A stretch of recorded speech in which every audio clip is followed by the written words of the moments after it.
Hi, boss fam. Welcome back to another episode. If you're new here, my name is Wahima. I bring interesting stories. So, if you like interesting stories like I do, let's be friends. Don't forget to like, share, and subscribe to this channel.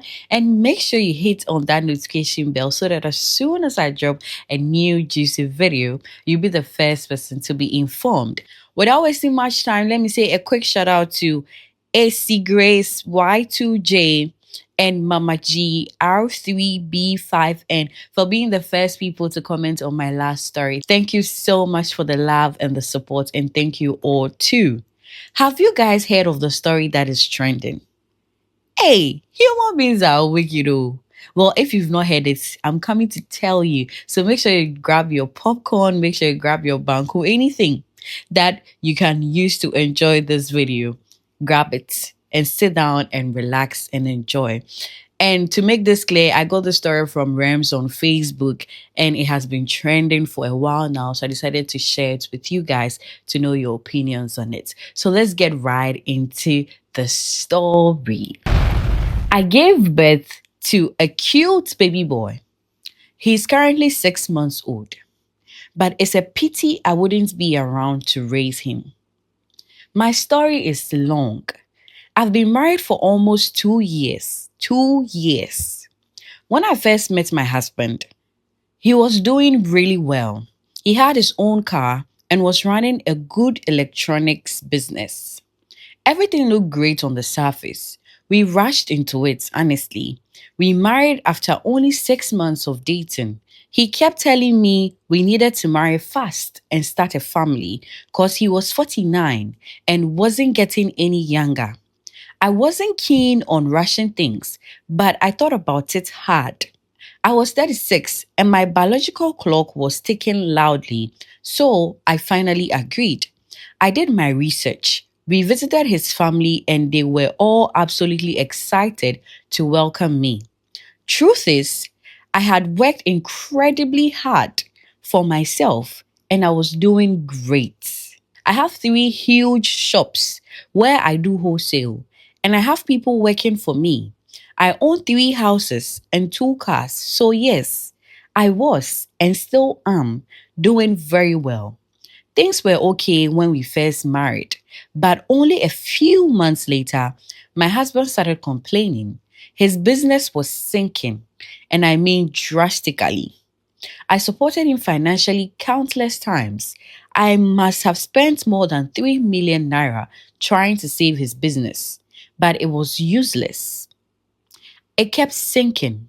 Later, he even told me that he had sold his car, hoping to inject more money into the business, but even that didn't help.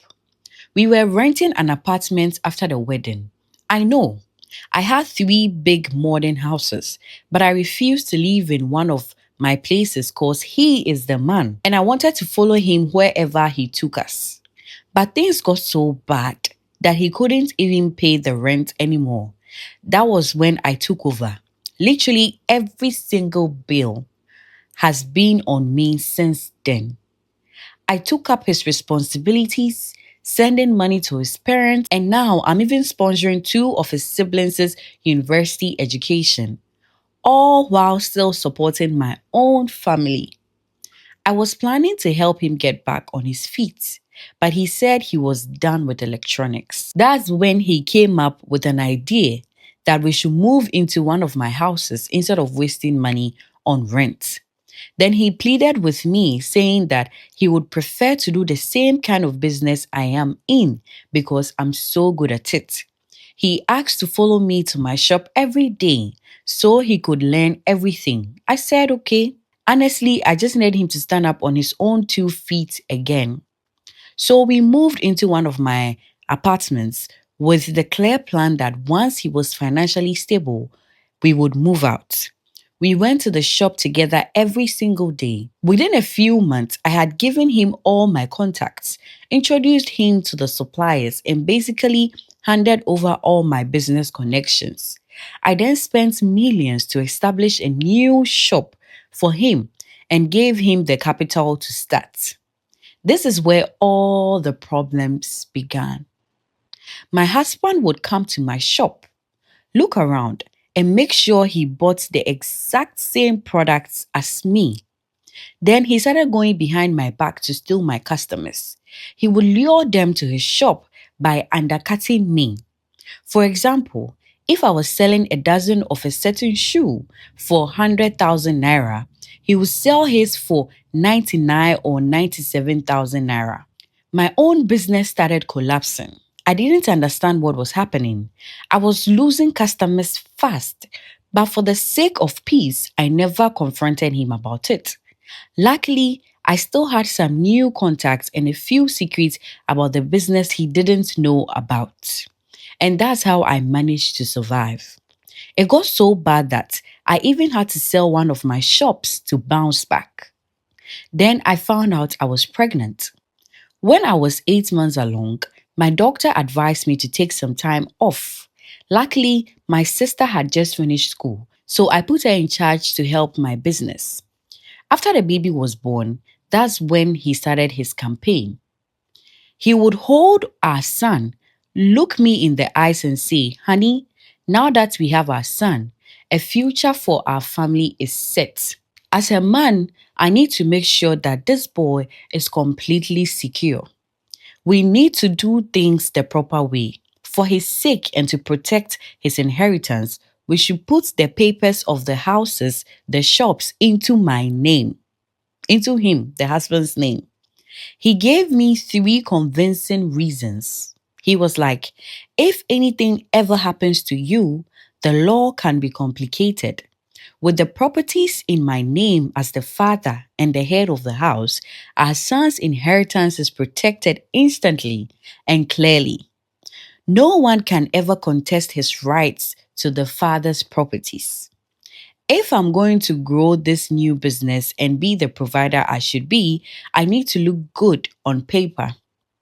Having those assets under my name will let me secure major bank loans for expansion, bringing in massive capital we need to secure our future. How will people look at me, the father of this child, if the roof over his head is legally owned by his mother? It's time for me to truly step up and be the man of the house in every way." Hey, hey. Actually, I fell for it. The wife, the mother fell for it. For the sake of my son, and because I truly wanted him to succeed, I did it. I signed the papers. She signed the papers. It's been 6 months since I delivered my baby and I decided to go back to work. But I started feeling constantly weak and strange inside. For the past 5 days, I'd be having constant nosebleeds and severe stomach pain. Then I passed out. They rushed me to the hospital. That's when I was told the horrifying truth. My liver is severely damaged and is incurable. The doctor said I have less than 7 months to go and that it was due to chronic food poisoning. Mm-hmm. Hey, I didn't tell anyone, not my husband, not my family. I had to know who was doing this. My gut instantly screamed that it could be my husband, but I needed proof. I had secret cameras planted in a few corners of the house. What I saw was devastating. It wasn't him directly, it was the nanny. My cameras caught her slowly and methodically putting something into my evening soup right before my husband came home. The poison was meant to look like a natural illness. When I confronted the nanny, she broke down and confessed everything. My husband hired her. He was paying her for it. They are currently both in police detention, and my husband has been crying non-stop, begging for my forgiveness, regretting what he has done. I have cried so much, and not even because of the betrayal, but because I'll be gone so soon. Who is going to look after my son when his father, who owns everything I worked for, is in jail? I don't know if I should regret giving him everything. I don't know if I should cry. I don't know how I'm supposed to feel right now. I'm confused. I'm just so confused. Hey, hey. Hey, people are wicked. Human beings are wicked. What is he begging for? The person is dying. The doctor says she has 7 months. What are you begging for? You knew exactly what you were doing. When they say you have to be vigilant, like this woman was doing all this out of love. This is so sad.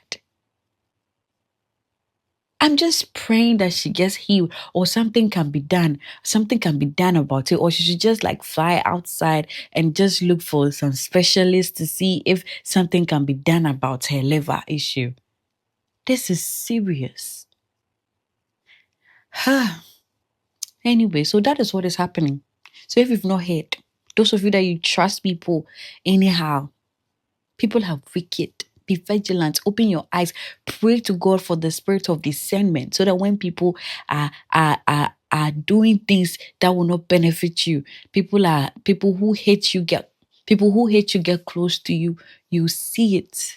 Anyway, let me know your thoughts on the story. Thank you for watching, and don't forget to like, share, and subscribe to this channel. If you want to share your story, this vault is open. My hair is from For Girl Forever Hair on TikTok shop. You can find it in my showcase on TikTok shop. Until I see you in my next story. Bye.